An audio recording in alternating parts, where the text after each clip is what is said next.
Happy holidays. Welcome into this special edition of the DMV Zone. I'm Marina Morocco. Today we're looking back at some of the biggest political stories that have rocked the DMV this year. We're talking about everything from the federal takeover of the district to the blowout by Democrats in Virginia's statewide elections. We have an all-star panel across the entire political spectrum to help us walk through it all. On my left, we've got Democrat strategist Kevin Walling and Yemisi Egbawale, and on the right, Malik Abdul and Amanda Mackey. Let's kick it off right now with a big story that rocked the year in politics. To the best of my ability. Preserve, protect, and defend. Preserve, protect, and defend. The Constitution of the United States. The Constitution of the United States. So help me God. So help me God. Congratulations, Mr. President. President Trump sworn in as the 47th president of the United States, rocking the nation's capital with sweeping change and new authority of the district. Let's start with the president's first year in office and going around and how we'd characterize the president's performance so far. Let's start with the party here that's in office right now with the grand old party of Republicans. Amanda, we'll start with you. The president's saying that he's giving himself an A+++++. Those were his words, mainly on the economy, and we'll get to that in a second. How would you judge the last 10 to 11 months of the presidency? Maybe just an A+.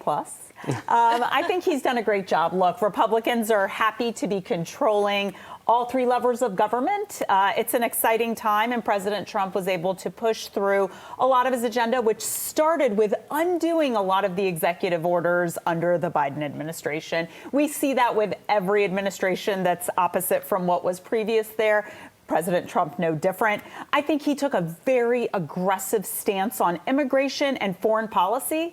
And so now we're kind of trying to figure out what does that mean for domestic policy going into next year's midterm election. And I think that's been the hardest part for Republicans to defend. The president, for a lot of people, the thought was this was a referendum on the Biden presidency. This was another opportunity for Trump to come in. He's a guy that's known to talk about the economy, to do good for Americans. And yet a lot of the focus has been on what he has said to be able to save 8 different peace treaties and wars at large. And yet the Americans are saying, wait a second, our economy, inflation, our jobs, what's going on?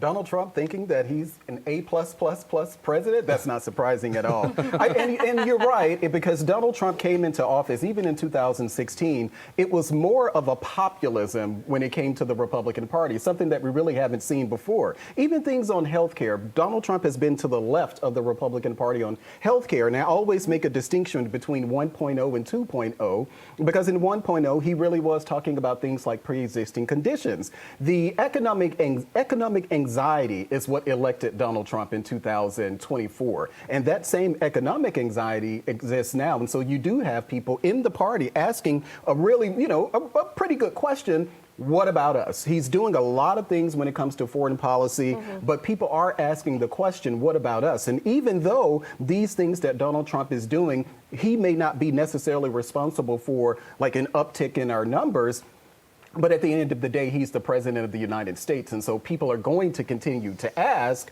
what about the homeland? And I think that Republicans have to have an answer for that. And from what I'm hearing from here, Capitol Hill, and even in the White House, that they are going to try to focus more on those type of successes because people don't know unless you talk about it. Especially these guys, right? On the left, the Democrats We're are happy saying, to talk about it. What about us? And to your point, there's been a lot of focus abroad, not as much in America, it seems as though, and that has been one of the bigger knocks, right, from the Democratic side. But then you were also saying you've got control of the House, you've got control of the Senate.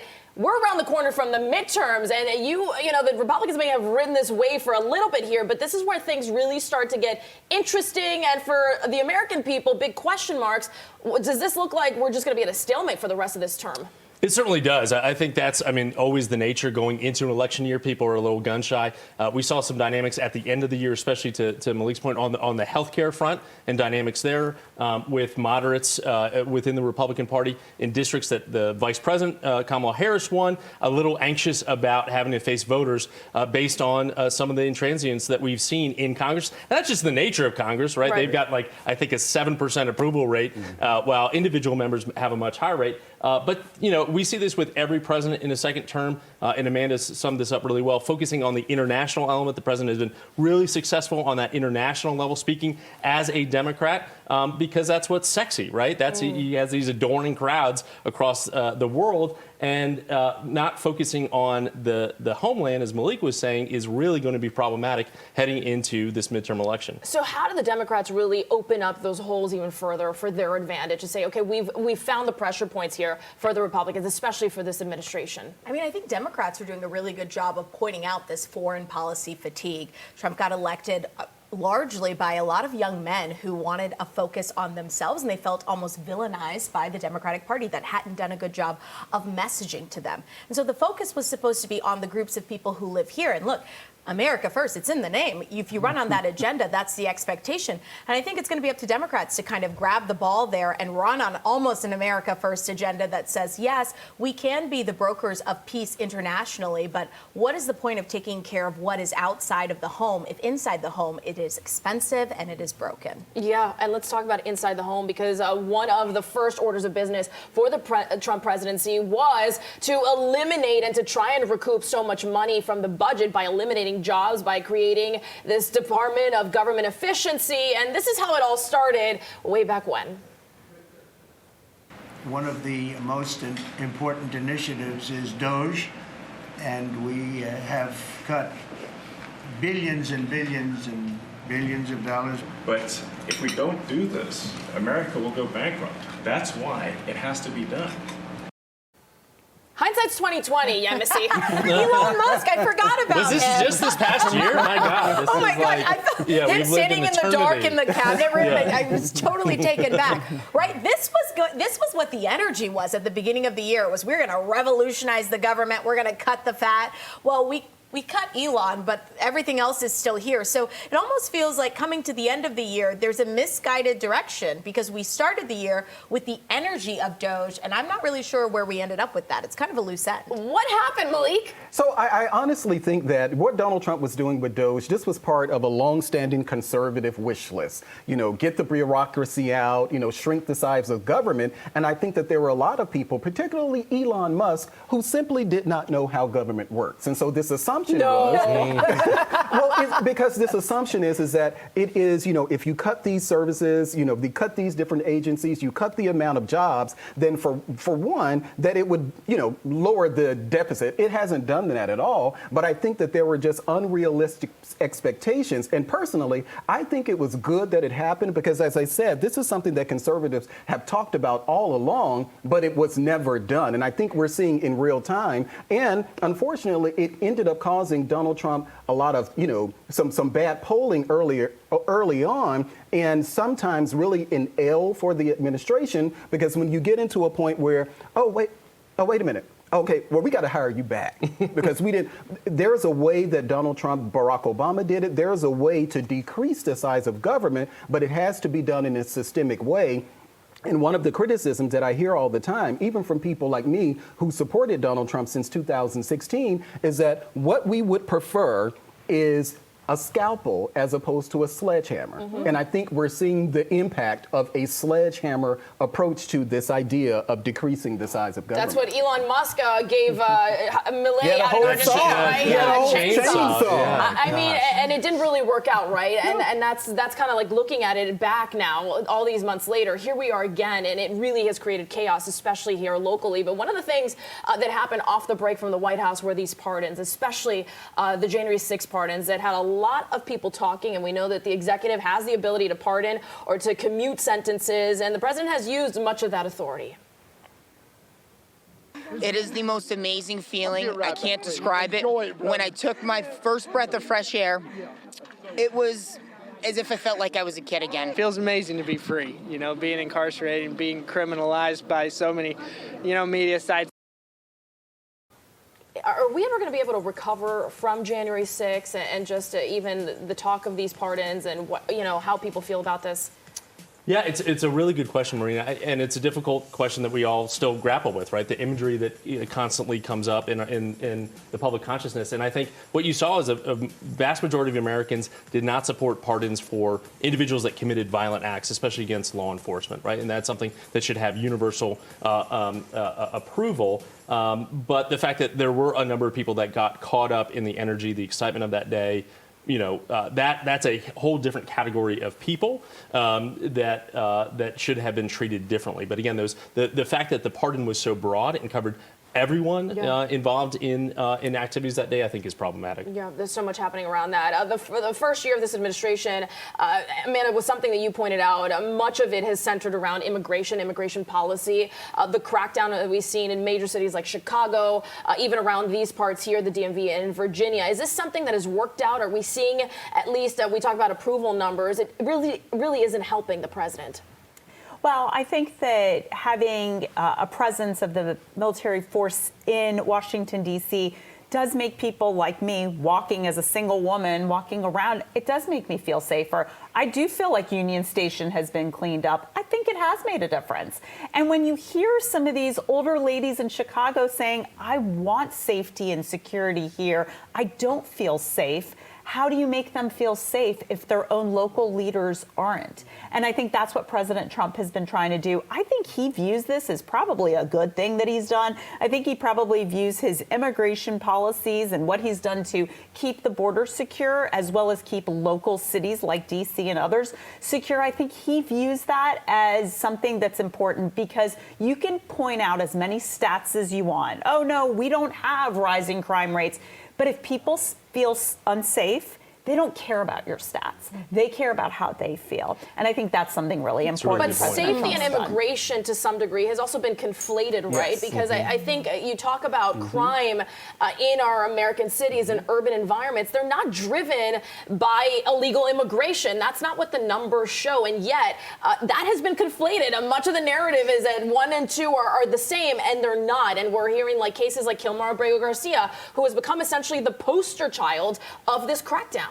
Yeah, I mean, on one hand, we did need to have a conversation about crime in D.C. because you're right. No matter what the stats show, and we're having this conversation broadly with the D.C. police chief that resigned, no matter what the stats show, people felt unsafe in this city. And it does make a difference when National Guards stand outside of the Chinatown metro. Yeah. Then what happened, where he lost the little bit of bipartisan support and the little bit of backing from Mayor Muriel Bowser, was when we started to see immigrants that deliver our food, that work for Uber Eats, getting picked up. And I think a lot of us were saying, whoa, whoa, whoa, whoa. They were never the issue. It's actually U.S. citizens that loiter, that steal things. Those are like some of the real issues here. And we also have a youth issue when it comes to truancy and crime in D.C. So it feels like we're never getting to the root cause of anything. We're kind of just plastering over it. Well, we're going to get to that. Yeah, we're running out of time on this. And I know we're going to talk a whole lot in a segment coming up here on everything that's happened here in D.C., the federal surge, because we have a lot of points. We're all in this neighborhood. We're all around these parts. We know how this feels. When we come back, the longest government shutdown in U.S. history, the effects of that, looking back on it now. Stay with us here on the DMV Zone. We'll be right back.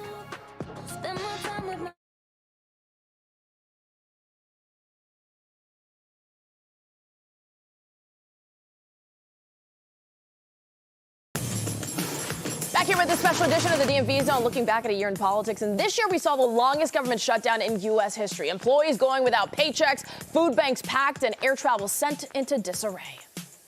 The way we split the bills and do the grocery shopping, this is a big help. We held out pretty much as long as we possibly could. We used our savings, we used family, some credit cards. This isn't something I'm happy about doing, and I didn't really want to. They have to make choices, and the choices they're making is to take a second job. House Republicans shut the government down. Then they ran out of town. And for the last 3 weeks, they're nowhere to be found. It all came to an end when a group of Democratic senators caved after alleging promises by the GOP, bringing the 43-day government shutdown to an end. All right, Malik, now that we've gone past this point, we're finally out of the government shutdown, which is to some degree we all thought in the holidays we'd still be in it. Who was the winners, the losers here? I mean, the losers, obviously the American people, but on the political side, who really owns this? I don't think that either side won anything out of this. And you're right, the American people lost. I am 100% of the time, irrespective of what administration is in power, I am 100% against government shutdowns, because I say to myself, we pay members of Congress about $180,000 a year, and each year we get to this threat of a government shutdown. So I was against a government shutdown. And they still get paid. And they still get paid. Yeah. They will not pass the constitutional amendment to make sure that they don't get paid, and I think it's something that they should do. But I think maybe you could say here, and I would say that Democrats kind of lost their footing here because this was for them, it was about health care, and we're at the end of the year. Well, imagine if Democrats got their wish that they said we're going to continue the government shutdown until we deal with the issue of health care. We're here now and we don't have any resolution on health care. So I do think that, and you heard from many Democrats where Hakeem Jeffries, they felt like Democrats dropped the ball when it came to even negotiating these things. But I never think that there is a reason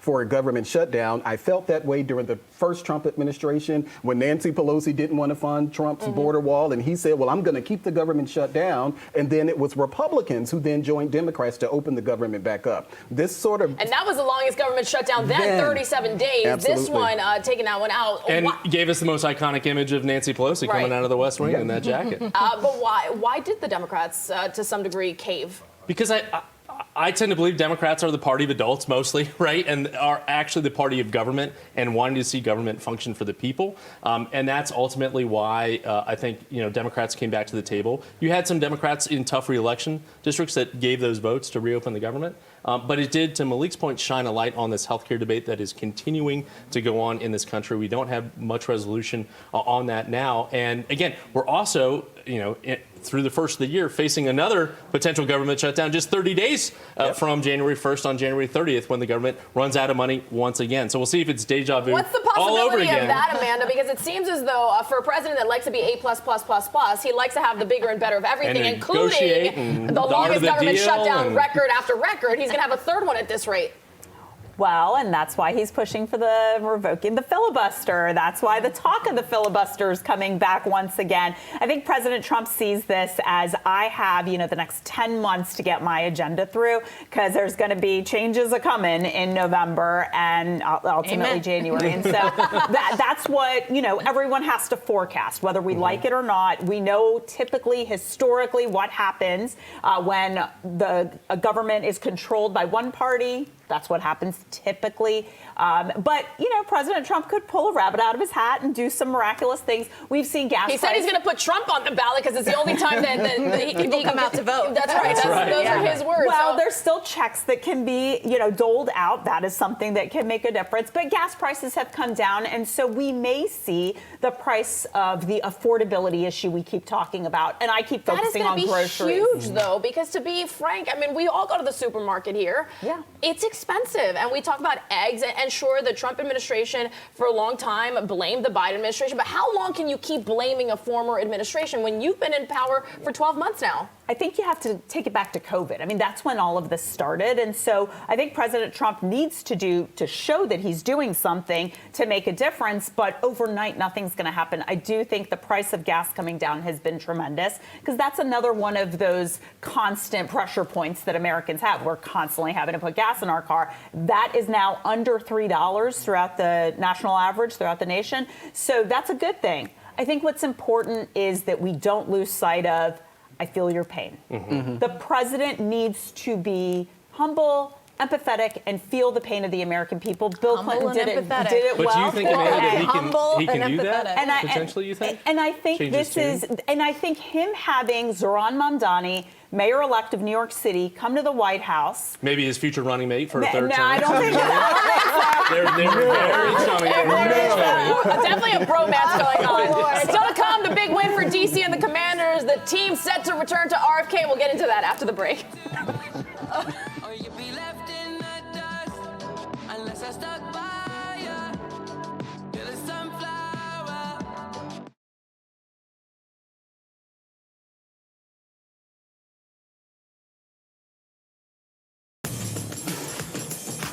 I want to start by saying, welcome home. Let's give our Commanders a big Washington, D.C. welcome. D.C. Mayor Muriel Bowser setting her legacy and getting it done after the D.C. Council signed off on the plan for the Commanders to officially come back into the district. A new stadium set to be built at the old site of the RFK Stadium. They are set to leave their home at Northwest Stadium in Prince George's County. very soon here. That stadium about to be hoping to have it open for 2030 and maybe even for a Super Bowl here. Yamsi, what does this mean for the city? I know we talk about the president here. He got himself into the brokerage firm also, trying to help broker this between the NFL and the city District of Columbia. And it seems like it worked. Yeah, he got a little caught up with the name because he was like, change back the names. But I mean, this is when Muriel Bowser is the greatest. She has done such a good job on making DC really the district that has all of the teams. And we were just waiting on the Commanders. I mean, this is really a part of cementing her legacy. And there'll be such economic revitalization for that area because I've been up there. It could use some work. Yeah, you've been here for a long, long time in DC. What does this mean truly for DC? I know folks in Maryland very upset, especially around that side, because they've lost a lot of things in Prince George's County. But for DC, this is a renaissance. This is absolutely huge. And as a fan of America's favorite team, the Dallas Cowboys. Oh, no. Why did you give it to him? I will say. Where's that trap door under this platform? It's easy to take it too, but I wish I had the X button set him to timeout. I will say, though, being here as long as I have, for any team, you're bringing them back home. And to piggyback off of what you said, think about what this means for the District of Columbia. We're going to have a professional baseball team, a professional hockey team, a professional soccer team, NFL team, basketball team, WNBA. It is such a huge thing. And as someone who hasn't necessarily been a fan of Commanders, you can be rest assured that I'm going to have my butt in that stadium over and over again to support the home team. This will be Mayor Bowser's legacy without question, as someone who's covered her from the inception in 2014. And she made sure that the Washington Wizards and the Capitals did not go to Virginia because that was nearly a done deal. And she pulled that back. She's done an amazing job. I mean, I'll give credit where credit's due on that front. As a lifelong Washingtonian, I will say we were used to the RFK Stadium. It was weird when we had Raoul John in PG County in 1997. They wanted to change the name of the city. It was just weird. I'm glad that it's coming back. And when I travel, people say, we love the Redskins, or I'm sorry, Commanders, but we have such a hard time getting to the stadium. It's so out of reach for people. And so I think that's, something else. And then, of course, I mentioned the Redskins because I am a local. So sorry about that, Commanders. All good. I mean, there's talk about the possibility for another Metro stop to be over at that site. We'll see what happens. They certainly want to develop it. I know everybody's chomping at the bit to talk about this federal takeover of D.C. We'll get to that after the break.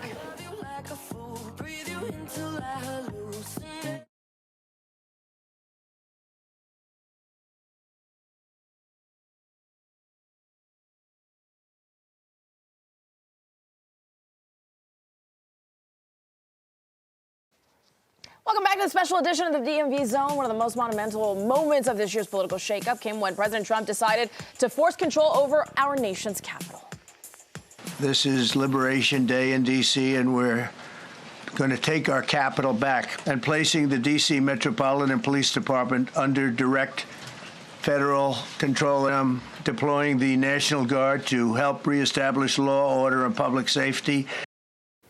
That was August 11th. The president citing a crime emergency, taking control over D.C. It came despite falling crime numbers, setting off legal battles, a flood of federal agents, and even deadly confrontations. Until this day, we're still arguing about the National Guard being here. And after now we were talking here, crime even on these National Guards members, one of them murdered on the streets of D.C. Kevin, we'll start with you. Did the surge work?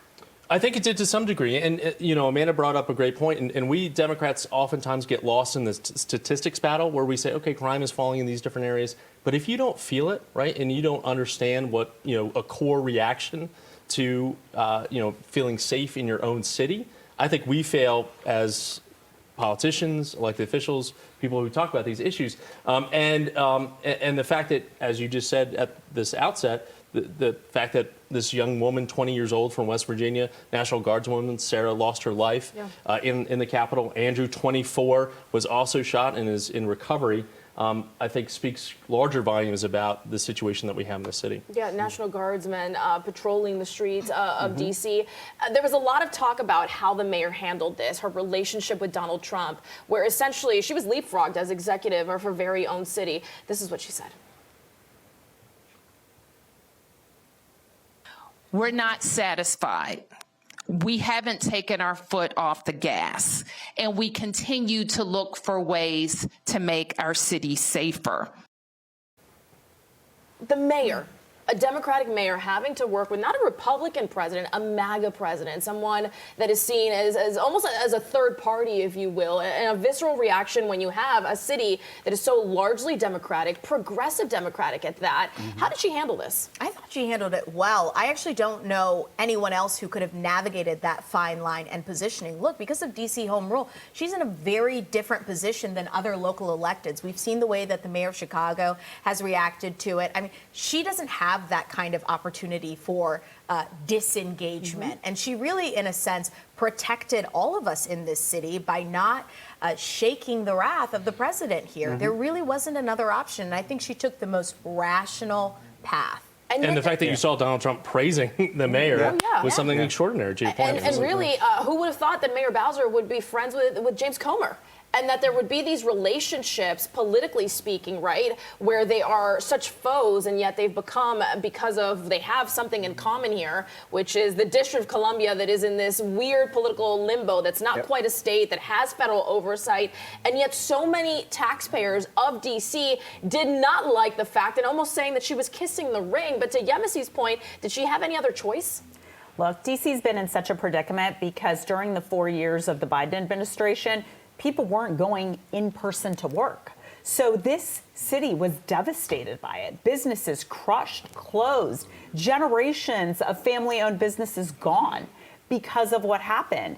And I think she realizes who she's representing. She's representing her constituents, the very people who are being put out of business because federal employees, and therefore everyone who services the federal government, isn't going to work, isn't showing up in person. They're not coming into D.C. And she had to do what was in the best interest of her constituents, and she did that. Kudos for doing your job as a politician. All right. And very difficult. I think that we all have seen this play out firsthand, right? The Attorney General for D.C., Brian Schwab, however, taking a very different posture. Let's take a listen. From the very beginning of our country, we do not have military on the streets doing core civilian policing, and that's what's at stake in the nation's capital today and in our country today. Malik, you see two elected officials for the District of Columbia, yet take a very different approach to the federal surge. Two different roles. I will say, as someone who's never supported Muriel Bowser, that I can't imagine, and to your point, I cannot imagine any city executive who could have done as good a job as Muriel Bowser has done. And it is a stark contrast from during Trump 1.0. Because remember, the Black Lives Matter Plaza was created to show Donald Trump, at least from Muriel Bowser's perspective, that Black Lives Matter. She had a totally different relationship with the president this time around. I think that she did absolutely great. And I want to tell people, and this is just taking off my GOP hat here, is that people didn't understand is that what we saw with the skirmishes, like here in Washington, D.C., it wasn't the National Guard. It was either ICE agents or maybe some of the federal agents going into the cities. You didn't see the National Guard. I can't name anyone who had a negative interaction with the National Guard. And so when you were saying earlier about conflating these things, I think people were conflating the National Guard with the federal agents and ICE agents. That's where a lot of the pushback came, not National Guards, because I know if I'm traveling at a certain time of the night, I welcomed seeing the National Guard. And you hear that over and over again from people in the city. And to that point, right, I mean, we brought up Chicago. California has also been in this discussion. The National Guard, up until this point, like, we had, of course, the horrific shooting and attempted assassination of two National Guardsmen. One of them did die. And now you've got D.C. police backing up National Guard's troops. You've got judges saying they need to go and now staying that decision that they can remain in D.C. I mean, there's this back and forth that you wonder at what expense. First, the financial expense, obviously, but then second, at what expense? You've got one dead National Guards member, another one fighting for their life. Why? Well, we have to also ask the question, and when does it end? Exactly. Because National Guard being here has been helpful, but they don't live here. They aren't like the ICE agents that work right out of the building down in Southwest. They're not residents of this area, and they deserve to go back to their families. And it seems like we keep giving this like 6-month extension and extension. It's a Band-Aid for something that needs a permanent solution. What is the fix? Increased Resources for law enforcement, right? These folks, the Attorney General that you just played in that clip, aren't trained. They're great on disaster response and fighting our wars overseas, preserving our freedom here. At home, they're not great at urban crime fighting, right? They're a show of force, which is important, right, to tackle some of these issues. But the long-term solutions are increased funding for community policing. Again, rebuilding relationships with the community and the people that protect them, right? That has been strained to some degree, that we've seen during the immigration crackdowns and things like that. So, it's a question of resources and investment and not just short-term solutions. All right, meantime, after the back-and-forth relationship between the district and the White House, just before Thanksgiving, Mayor Muriel Bowser announcing she will not be seeking re-election in the new year. I'm grateful that D.C. residents gave me 20 years to serve this great city. From the bottom of my heart, I want to say thank you, thank you, thank you for placing your trust in me and giving me and my family this extraordinary opportunity. All right, as one mayor exits, the battle to find Mayor Bowser's replacement heats up. We've got Ward 4 council member Janice Lewis-George expected to take on at-large council member Kenyon McDuffie, who just resigned from the council but has not officially announced he is running. We'll start with you, Amanda. What do you make of the possibility that we could have a potential Zohran Mamdani, a Democratic socialist, as the mayor of D.C. after 3 terms of a mayor who is largely considered as a moderate? I think it's great for Republicans because this is going to be their talking point. Look, this is the party of socialism. Look who they're electing in their largest cities. And I think this is actually a terrible message to portray of people who are so extreme that they make, MAGA extremists look credible and normal. And so I think it's really important that these Democratic whoever is making these decisions, obviously voters, but whoever in the party is making these decisions is really thinking about the future of the Democratic Party and if they want these extremists to be the heads of these parties, really the faces of these parties, because the Democrats are certainly going to make it about them. You said that you've never voted for Mayor Bowser.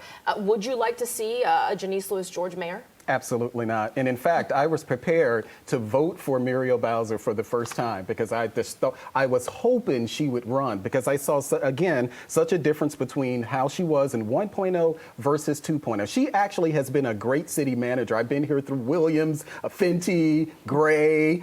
She's been a great city manager. And there are not many things. There are things that I can criticize her for, but how she's run this city, over these past years. And when it comes to Janice Lewis-George, trust me, Republicans are going to continue to post that tweet of hers where she said we needed to defund police. This is who Janice Lewis-George is.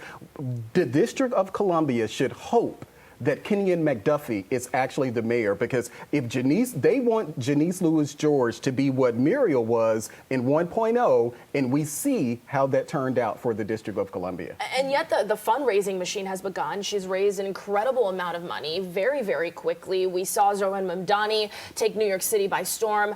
Amanda makes a good point. Is this the future of the Democratic Party? Is it a party that is leaning every time more so left? I think Zohran had an advantage in running against an Andrew Cuomo. I truly think a dressed-up mannequin could have won against Andrew Cuomo with the reputation that he had. And look, the president actually ended up really, really liking Zohran. So who knows? He might have Janice come to the Oval and he might campaign for her too. I'm not sure. We'll see. But to your point, anything's possible because it seemed as though those two could not be more diametrically opposed, and that was a love fest in the Oval. Yeah, and again, we're going to see where the rubber meets the road. Zohran is taking office January 1st, New Year's Eve, and there's a whole difference in campaigning, right, in politics and governing in prose. And when the rubber hits the road, especially in these executive positions, mayor, county executives, that's where you have to perform, right? This is actually you're on the hook with the voters, right? For potholes, for crime, for schools, for everything. And you need people that govern, and people find out quick when people aren't up to the task. In 2026, can a Democratic mayor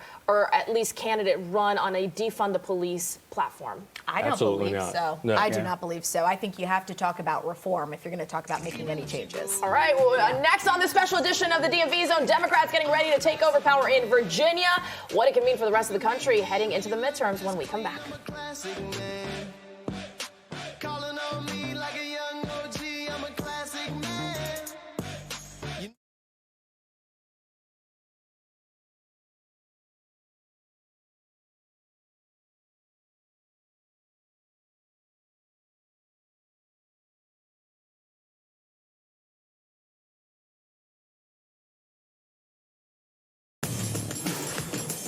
In Virginia, Democrats getting ready to take over the executive branch from Republicans come January. Governor-elect Abigail Spanberger beating out her Republican opponent Winsome Earl-Sears by a large majority in November's elections. It came after controversy in the race for Attorney General. Jay Jones beating incumbent Jason Miyares after leaked text messages revealed that he threatened to shoot Virginia's former House Speaker and his family. Democrats win in the Commonwealth, also reflecting across the country with wins in New York and New Jersey as well. Is this the energy that Democrats need heading into the midterms, Yemisi? Yes. I mean, Spanberger and Mikey Sherrill up in New Jersey, really great examples of good centrist Democrats focused on the issues that are happening inside of your home. Amen. And listen, too, to your point in the intro, Maria, Democrats picked up 14 seats in the Virginia House of Delegates. So those coattails and the focus, as Yemisi said, on affordability and the economy and inflation, especially with what we saw in terms of the utility rate increases, especially in New Jersey, resonated with voters and brought these two women by double digits, 15 and 14 points in both of those races across the finish line. You know, they say all politics are local, but then you start looking at where, speaking of Sherrill and Spanberger, they were roommates on the Hill, and now look at them, executives of their own states. And we talk about bigger stuff, right? We're heading into the midterms. That's a huge election. But then also opening up the door for the next presidential election. There really is no clear-cut candidate as to who could be running. And this sets up the door for the possibility for new Democrats and obviously the big question mark as to who will run on the Republican side. But looking at the midterms, how does this bode for the Republicans? Well, I think it gives Democrats something to actually talk about in a good way. But I think that Virginia and New Jersey, and even New York for that matter, they're very different from what you're talking about elsewhere around the country. Because in Virginia, you had the government shutdown, you have a large federal worker population or a contract population, all of that factored into the election. And people don't realize that in Virginia, it was Glenn Youngkin only won, I think, by 2 or 3 percentage points. And prior to him, I think the last Republican was that McDonald or something? So it wasn't. So that was definitely very local. But Republicans have to be concerned, and we talked about it earlier on the show. Affordability, affordability, affordability. Like, we have to hone in on that. It's not a hoax. It is not a hoax, and you can't tell people how to feel. And that's one of the things that Republicans, and I'm hearing people on the Hill, just these members trying to navigate Donald Trump on the one hand, want to call it a hoax, but realizing that the people in their actual constituents are saying, I'm feeling the pain, and you're going to have to do something to address it. And that really is the big question for the midterms, right? How do the Republicans hold on to what they have, which is already an incredibly slim majority? It is. Look, it's going to be tough, but one thing that happens is that members of Congress realize it's about them now. And so when they have to, they will distance themselves from who the president is, happens to be in their party on the Republican side. They will do what they have to do. We saw this actually with healthcare. Indiana, yes. Too. But even with healthcare this week, you saw a group of moderates say, okay, we're going to have to go with the Democrats if we have to push this through, because we can't put $10,000, $20,000 premium increases on people. It is about number one. Number one is going into campaign mode, election next November. Guess who's not on the ticket? President Trump. Yeah. They're going to have to do what they're going to do, and the White House fully understands that. Susie Wiles, I have a lot of confidence in her ability to say, you do what you have to do to help us keep Congress Republican. To quote Nancy Pelosi, just win, baby. Yeah. You know, if you got, as a Democrat, run against Nancy Pelosi, just win, baby. She's very confident that the Democrats will have the majority on the Hill. Is there still that sense of being threatened by a primary from the White House? You mean in 2026 or 2028? Yeah, in the 26. I don't think that there's a huge threat there. I think what the White House, and I've talked to people at the White House, they're really concerned about the messaging going into 2026 because, yes, we should lose seats. But I would caution, though, remember the red wave that never was a few years ago because everybody assumed that Republicans were just going to wipe it out. It could be a shellacking, as Barack Obama said in 2012. But I don't necessarily think that that's going to be, even if we do lose seats, I think we're still going to be able to maintain the Senate, and that actually may force, because I don't agree with eliminating the filibuster unless it's regarding the shutdown, but that actually may force both sides to actually come to an agreement, because when it's just one party in power, you don't have to negotiate at all. And it's great that Senate Majority Leader John Thune has also not been enthusiastic about eliminating the filibuster. Is he enthusiastic about anything? I've never really seen him be very even keeled. That's the Midwest Whatever shake he's the having, I want a Dakotas. little of up, okay? I actually prefer the term mollywop. That's really what I Mollywop. like to use. All right, really quickly, because we are talking about seats and numbers, and it all comes down to mathematics, but redistricting has been such a crucial part of politics in 2025. And even in places like Maryland, where there's only one Republican district, the thought that that could be flipped into a Democratic district. Yemisi, what do we see turning and changing here into 2026? Is this going to be something that'll continue in the courts, or what's the future of it? I think Indiana was a great example of people holding the line, and I think governors will definitely back off from that. I mean, states right now really are the centrifugal force. I mean, the federal government, some folks could say Congress is underperforming, but the people who are doing the real work are governors, AGs, and the people in the state house. So I just think that people are going to back off from focusing on what the president wants them to do in the states. I mean, you've got now primaries that are happening, Republicans against Republicans. It's not actually working out in the way that a lot of people thought it would. It's federalism, baby. I mean, that's exactly what the founding fathers wanted at first, for all states to work on their own, and then if they had to come up to the big daddy, if that's what they needed. Meantime, the upcoming year in the Commonwealth and Maryland, of course, we know is critical. When we come back, we'll get all the predictions of what's to come for 2026 after the break. Stay with us.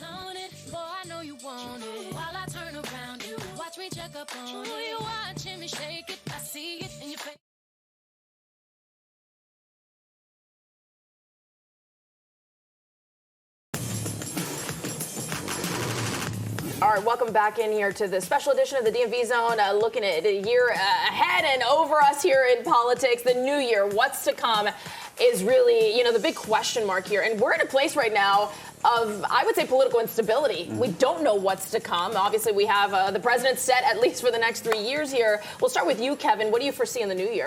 Well, certainly, and we've been talking about the midterms. I think Democrats are going to take back the House. I don't think it's going to be by the margin Malik just mentioned, where we're going to see this giant blue wave, just because the number of competitive districts has been so atrophied over the last couple of cycles, where there are actually fewer and fewer true competitive districts. I think Senate might be 50-50. I think Democrats have some unique opportunities to pick up some seats. We're obviously on defense in a lot of other critical seats, so that's going to be obviously a lot closer. And then my question is, you've got Marjorie Taylor Greene stepping down on January 5th, right? It's a 3-seat majority right now with Mikey Sherrill's seat vacated.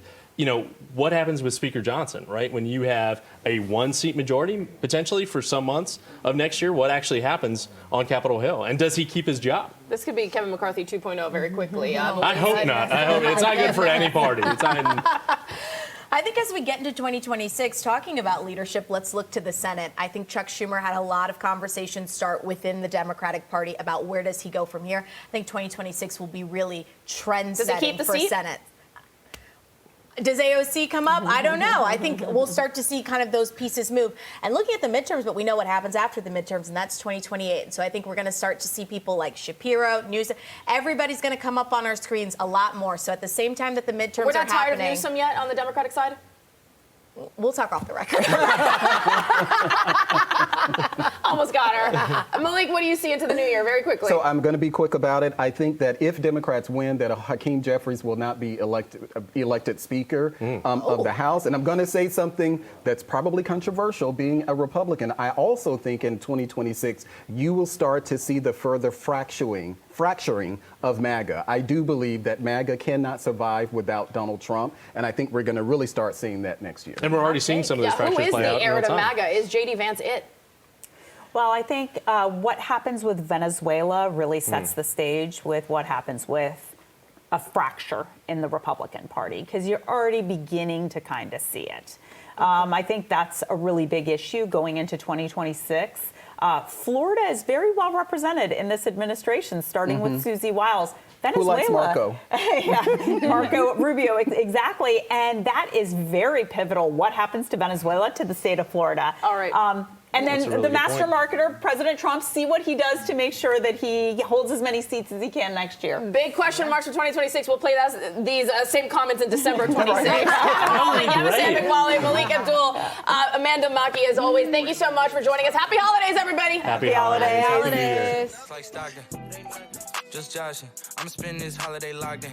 My body got rid of them toxins. Sports in the top 10. I can put the ball in the end zone, put a bad in the friend zone. Sound like an intro jet song, give me that tempo. Told Pooh he a fool. Told her don't let her friends know. In the Ville and I move like a dime.